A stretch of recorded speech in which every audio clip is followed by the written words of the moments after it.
making of a Godfather. In the shadowy world of organized crime, reputations are not built on business acumen or political influence alone. They are forged in violence, cemented by fear, and protected by an unwavering willingness to do the unthinkable. In the gritty, working-class suburbs of North Dublin, one name came to embody this brutal ethos more than any other: the Ryan family. And at the heart of this criminal dynasty were two brothers, Alan and Vinnie Ryan, whose rise from local thugs to Real IRA bosses would send shockwaves through the Irish underworld and leave a trail of bloodshed in their wake. This is not a glorification of their lives, but a dissection of their brutal journey. To understand how the Ryan brothers became the most feared men in Ireland, you must first understand the world that created them. The Donemade and Coolock areas of North Dublin in the 1980s and 1990s were a crucible of social deprivation and political turmoil. High unemployment, a lack of opportunity, and the lingering echoes of the Troubles in Northern Ireland created a fertile ground for dissent and criminality.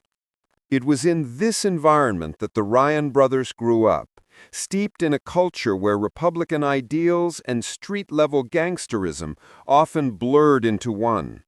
Their father, a committed Republican, ensured the cause was a constant presence in their household. This early indoctrination was crucial. It provided an ideological framework, a ready-made enemy in the British state, and a network of contacts that would later prove invaluable. But while the political cause was the banner, the real attraction for young men like Alan and Vinnie was often the power and respect that came with the gun. Alan Ryan, the older brother, was the natural leader. He possessed a chilling charisma and a strategic mind that set him apart from common criminals. He wasn't just a thug, he was a tactician who understood that real power required a blend of political justification and pure, unadulterated terror. Vinnie, meanwhile, was the enforcer. Where Alan was calculating, Vinnie was volatile, known for his short fuse and his readiness to use his fists or a weapon. Together, they were a perfect and perfectly dangerous criminal partnership. Their initial forays into crime were typical of the area: petty theft, joyriding, and minor extortion. But they quickly graduated to more serious enterprises. They learned the tools of their trade through involvement with the official IRA and later the Irish National Liberation Army, or INLA. These groups were not just paramilitary organizations, they were finishing schools for aspiring gangsters, teaching young recruits everything from handling weapons and explosives to intelligence gathering and financing their operations through crime. The pivotal moment in their criminal evolution came with the signing of the Good Friday Agreement in 1998. For the Provisional IRA and its political wing Sinn Féin, this was a path to peace and political legitimacy. But for hardline Republicans who saw the agreement as a betrayal of the goal of a united Ireland, it was an act of treason. This schism gave birth to the Real IRA, a splinter group dedicated to continuing the armed struggle. Alan and Vinnie Ryan found their true calling. They joined the Real IRA in Dublin, not as foot soldiers, but as ambitious entrepreneurs of violence. They recognized a vacuum and seized it. The Provisional IRA ceasefire meant that it was scaling back its criminal operations to maintain its political image. The Real IRA, however, had no such qualms. For Alan Ryan, the cause was now the perfect cover for building a vast criminal empire. Under the banner of the Real IRA, the Ryan brothers began their takeover. Their strategy was brutally simple: identify a lucrative criminal racket and then take it over by force. They started with what they knew best: extortion. But this wasn't small-time protection money from local pubs. The Ryans set their sights on the biggest players in the Irish economy. They began targeting wealthy businessmen, construction magnates, and drug dealers, demanding massive donations to the cause. The demand would be delivered with a phone call or a visit. The refusal would be met with a bullet through a window, a petrobomb through a door, or a savage beating.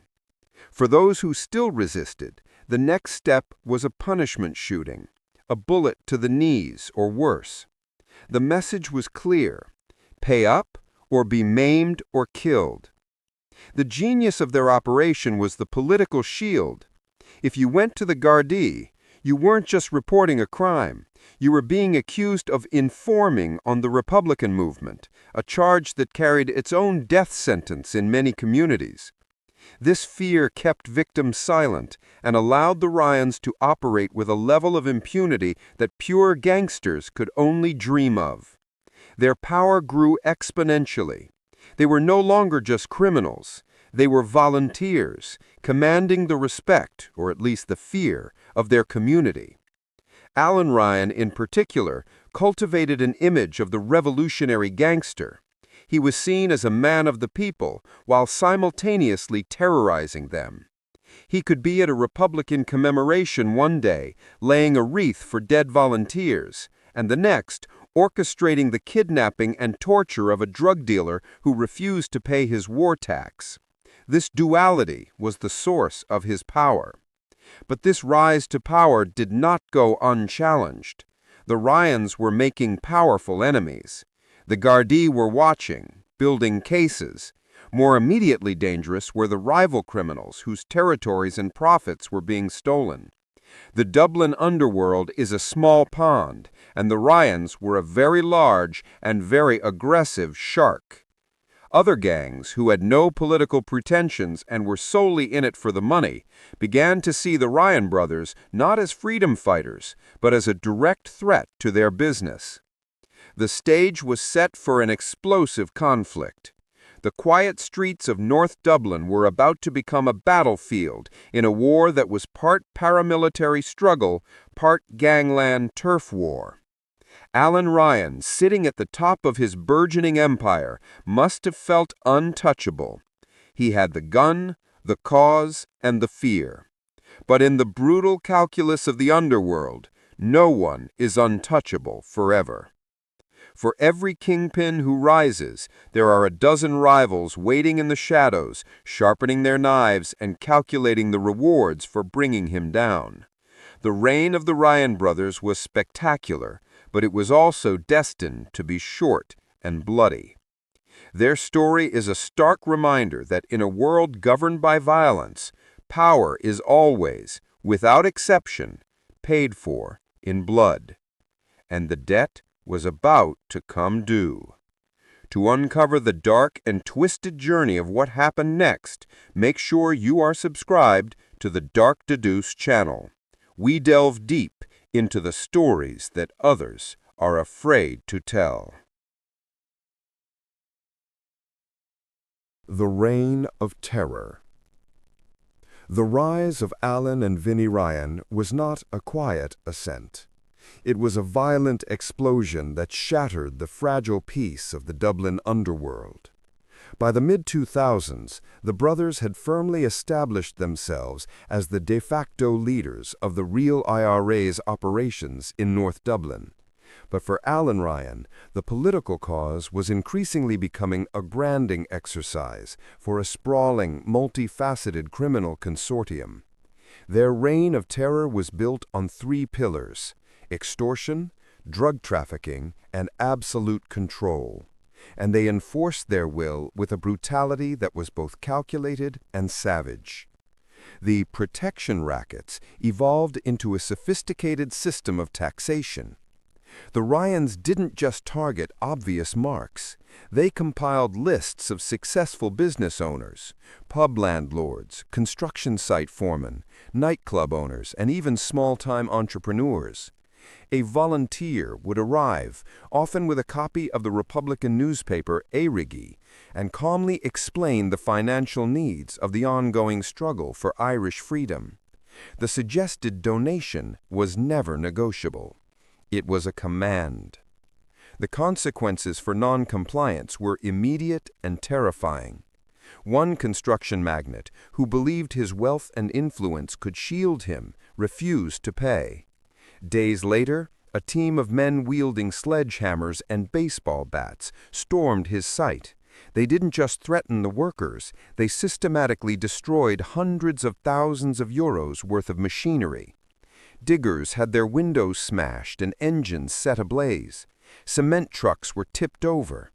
The message was not just for the businessman, but for the entire industry. No one is beyond our reach.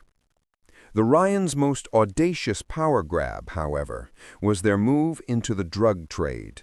This was the most lucrative criminal market in Ireland, but it was also the most contentious within Republican circles.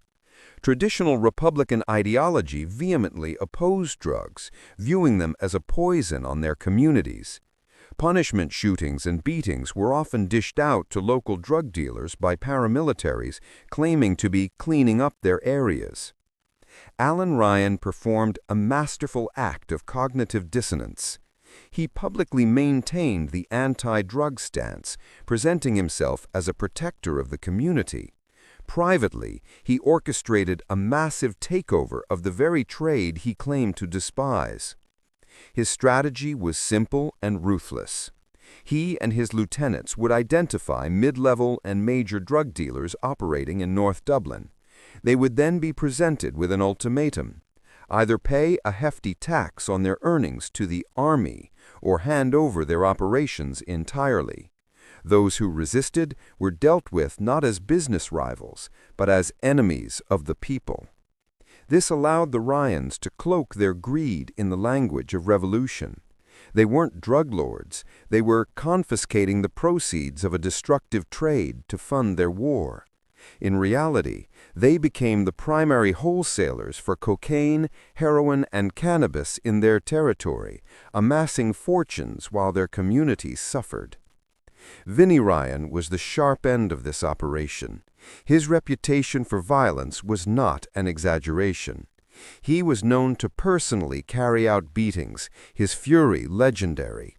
One story, often repeated in underworld circles, tells of a drug dealer who mocked the Ryans' Republican credentials. Vinnie located the man in a pub, dragged him outside, and beat him so severely with a hammer that the man was left with permanent, disfiguring injuries. The story spread like wildfire, adding another layer of myth and fear to the Ryan name. It was during this period that Alan Ryan's ego began to mirror his power. He started to believe his own propaganda. He saw himself not as a gangster, but as a revolutionary leader. He would hold court in local pubs, surrounded by sycophants and enforcers, holding forth on Irish history and the righteousness of his cause. He cultivated an image of the untouchable Godfather, a man who had seamlessly merged the authority of the paramilitary with the wealth of the criminal. He was for a time the most powerful man in North Dublin. But the higher you climb, the more enemies you make, and the Ryans were making enemies at an alarming rate. The Gardaí's organized crime unit had them in their sights, but gathering evidence was difficult. Witnesses were too terrified to speak, and victims, bound by the code of omerta or fear of being labeled an informer, remained silent. A more immediate threat was emerging from rival gangs who were losing money and territory. These gangs had no political ideology. They were pure criminals, motivated solely by profit. They saw the Ryans' war tax for what it was, a shakedown. They resented the Ryans' hypocrisy and their use of the Republican flag as a shield for common banditry. A powerful coalition of these disgruntled gangs began to form. They were a loose alliance of convenience, bound together by a single goal: to break the power of the Ryan brothers. They knew they couldn't defeat the Real IRA in a straight paramilitary war, but they could assassinate its leaders. The first major sign that the tide was turning came in 2010. Vinnie Ryan, the feared enforcer, the man who believed his own invincibility, was targeted. He was shot and seriously injured in a daring assassination attempt. It was a shock to the system. For the first time, the Ryans realized that their political armor was not bulletproof. The Underworld was pushing back. The attempt on Vinnie's life was a declaration of war. It showed that there were players in Dublin who were not afraid of the Real IRA, who were willing to risk a bloody conflict to protect their profits. Alan Ryan responded with predictable fury. A wave of tit-for-tat shootings and bombings swept through Dublin. Cars belonging to rival gang members were firebombed. Homes were shot up. The city was on edge, caught in the crossfire between a paramilitary group and a coalition of criminal syndicates. Alan Ryan was now a man under siege, but he refused to show weakness. He continued to walk the streets of Donemead with a swagger, believing that his legend would protect him. He believed to back down was to die, but the noose was tightening. The rival gangs had pooled their resources, their intelligence, and their hitmen. They were watching his every move, learning his routines, and waiting for the perfect moment to strike. The reign of terror, which had built an empire on fear, was about to be consumed by the very violence that created it. Alan Ryan's world was closing in, and the shadows were filled with men who had nothing left to lose. The story of the Ryan brothers is a descent into the heart of darkness. To ensure you don't miss the next chapter of this brutal saga, subscribe to Dark Deduce. We bring you the unfiltered truth.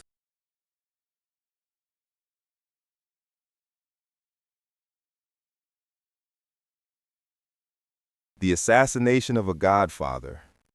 The attempted murder of Vinnie Ryan was not just an attack on a man, it was a challenge to an empire. It shattered the illusion of invincibility that Alan and Vinnie Ryan had so carefully constructed. In the brutal hierarchy of the underworld, respect is currency, and fear is its enforcement. The shooting of Vinnie sent a clear, chilling message to the Ryan faction. You are not untouchable. We are not afraid of your cause, your flag, or your guns. Alan Ryan understood the language of this message perfectly. It was a declaration of total war. His response was swift and merciless. The streets of North Dublin and the surrounding areas became a battlefield, as the Ryan-led Real IRA faction launched a campaign of retaliation against a coalition of rival gangs. This was no longer just about criminal turf, it was a struggle for survival. Car bombings, once a hallmark of the northern conflict, became a terrifying reality in the Republic. A suspected drug dealer's car was obliterated by a device placed underneath it, a warning of the paramilitary-grade firepower the Ryans could deploy. Shootings became a weekly occurrence. Homes of known rivals were sprayed with automatic funfire in the dead of night. The Gardaí was scrambling, their intelligence network stretched to the limit as they tried to prevent an all-out urban war. Amidst this chaos, Alan Ryan's public profile grew even more brazen. He began to act with a sense of impunity that bordered on recklessness. He gave interviews to journalists, always from the shadows or with his face obscured, speaking in the coded language of the Republican movement. He attended high-profile Republican funerals, standing solemnly among mourners, a clear signal that he saw himself as a political figure, not a common criminal. This public posturing was a double-edged sword. It reinforced his legend among his supporters, but made him a prime target for his enemies and the state. The Gardaí were building a major case against him, but the rival gangs were not interested in due process. They wanted a permanent solution. The coalition against him was a hydra-headed monster. It included established drug lords from the south side of the city, a gang of ruthless Lithuanian criminals whose operations had been taxed by the Ryans, and a loose affiliation of independent traffickers who had been squeezed too hard. They were an unlikely alliance, united only by their hatred for Alan Ryan and the economic stranglehold he had on their trade. They knew that killing Ryan would decapitate the snake. The organization, they believed, would crumble without its charismatic and feared leader. Intelligence began to flow between these rival factions. They pooled their resources to fund the hit and to gather information on Ryan's movements. They learned his routines, his haunts, the cars he used. They learned that despite the ongoing war, he still moved with a certain predictability, a fatal flaw for a man in his position. The clock was ticking down. The tension in the underworld was palpable. Informed sources later suggested that Alan Ryan knew his time was running out. He had become paranoid, changing his routes and his vehicles frequently. But he was also a creature of habit and community. He still visited his family. He still attended to business in his own backyard. He refused to go into hiding, believing that to disappear would be a sign of weakness that would destroy his authority. Sunday, September 2nd, 2012, was a bright, sunny afternoon in North Dublin. Alan Ryan, then 32 years old, was visiting his father's home in Grange Abbey Drive, Donemead. It was a familial setting, a place where perhaps he felt a semblance of safety. He was walking along the quiet residential street, likely believing he was among his own people. He was wrong. As he strolled, a silver Ford Focus pulled up beside him.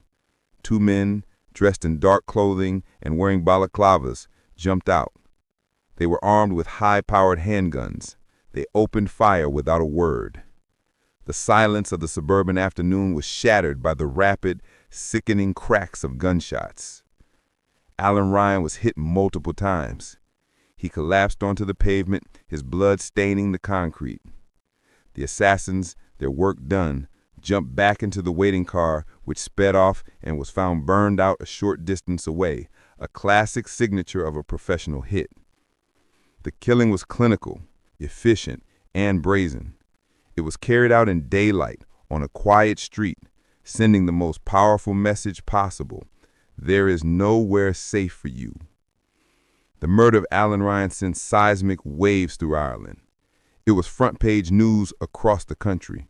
For the public, it was a stark glimpse into the vicious war being waged in their midst.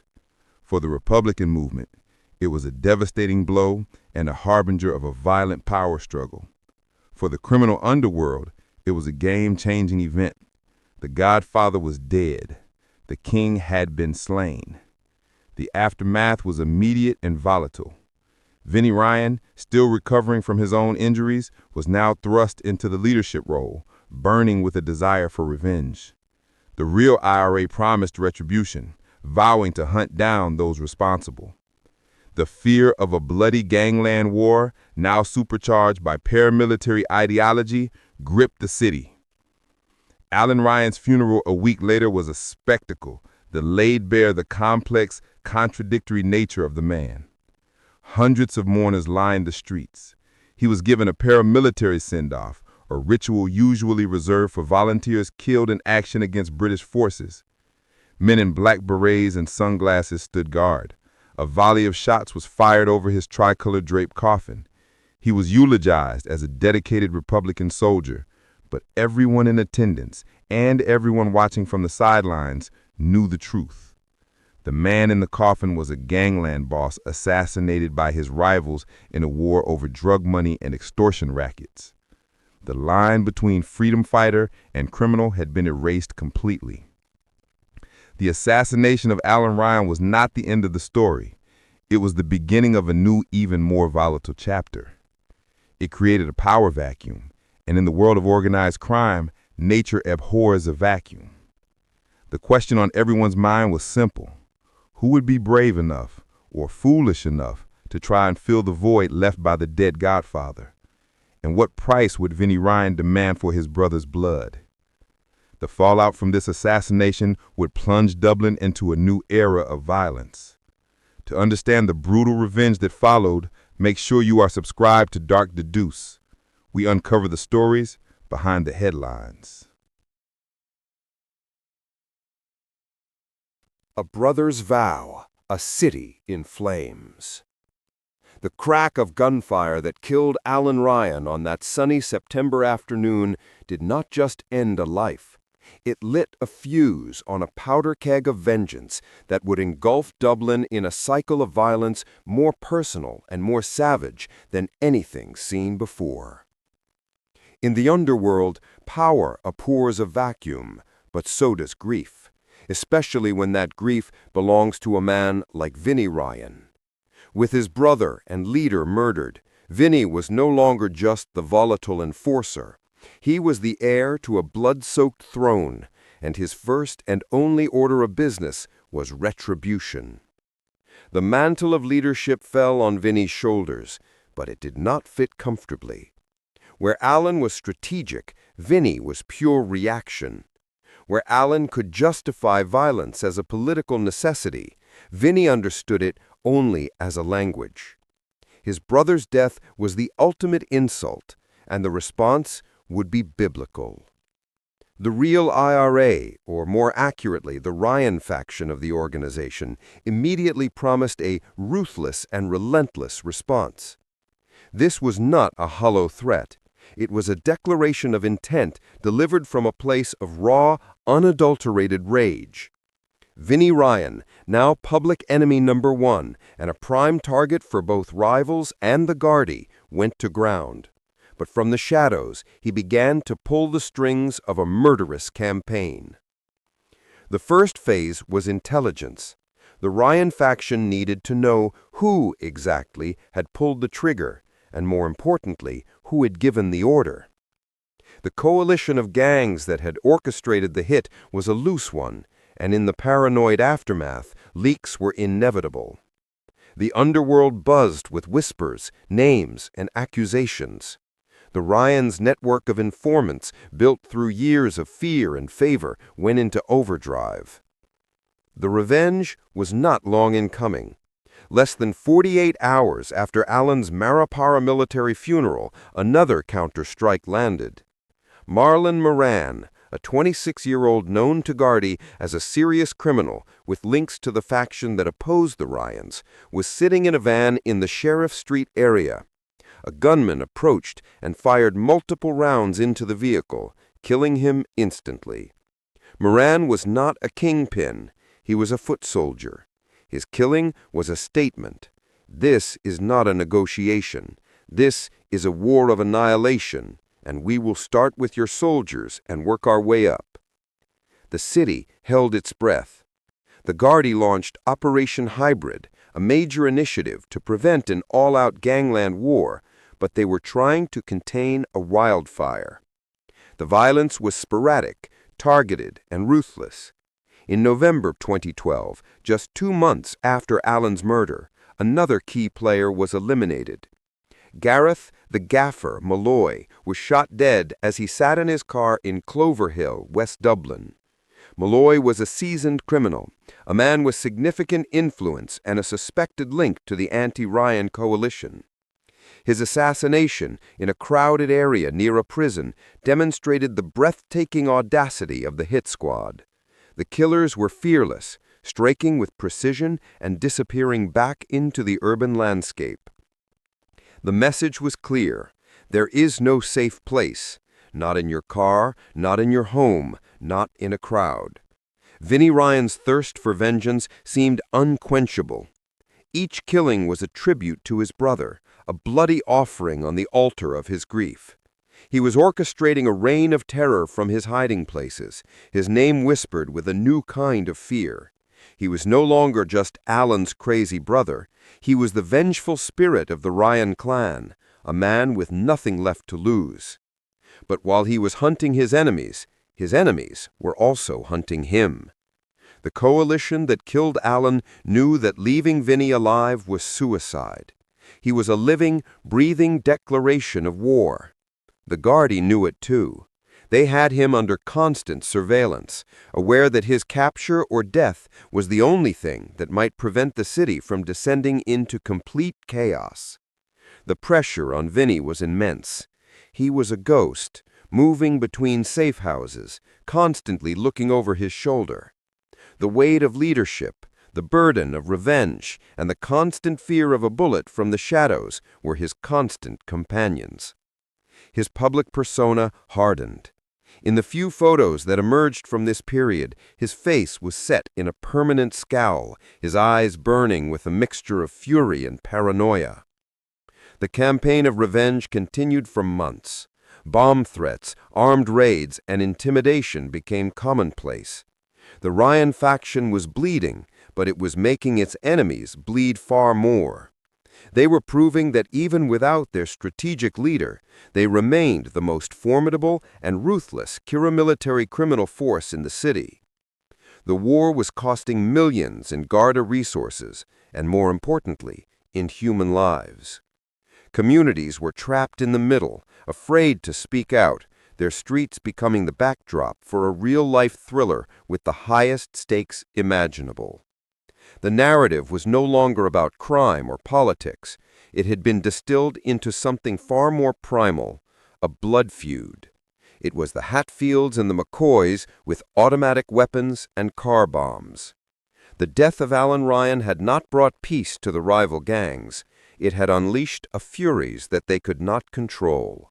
Vinnie Ryan, driven by a brother's love and a gangster's code, had become the personification of that fury. He had vowed to avenge his brother, and he was doing so with a terrifying efficiency. But in a world where violence is the only currency, no one can stay on top forever. The hunters were about to become the hunted once again. Vinnie Ryan's war was reaching its climax, and the final act was destined to be as brutal and as final as the one that started it. The story of the Ryan brothers is a tragic tale of power, family, and vengeance. To witness the shocking conclusion of this brutal saga, subscribe to Dark Deduce. We don't shy away from the truth. The Fall of the House of Ryan. Vinnie Ryan's campaign of vengeance had turned the streets of Dublin into a hunting ground. For nearly 2 years he had lived as a ghost, a spectral figure orchestrating a war from the shadows. His brother's death had become his sole reason for being, a fire that consumed everything in its path, including Vinnie himself. The once volatile enforcer had been forged in grief and rage into a ruthless and determined leader. But in the brutal ecosystem of the underworld, no reign of terror lasts forever. The pressure was immense and coming from all sides. The Gaudet's Operation Hybrid was a constant grinding pressure. They were seizing weapons, making arrests, and disrupting operations. Every safe house felt temporary, every trusted associate a potential weak link. The rival coalition, though bloodied by the Ryan faction's retaliatory strikes, was far from defeated.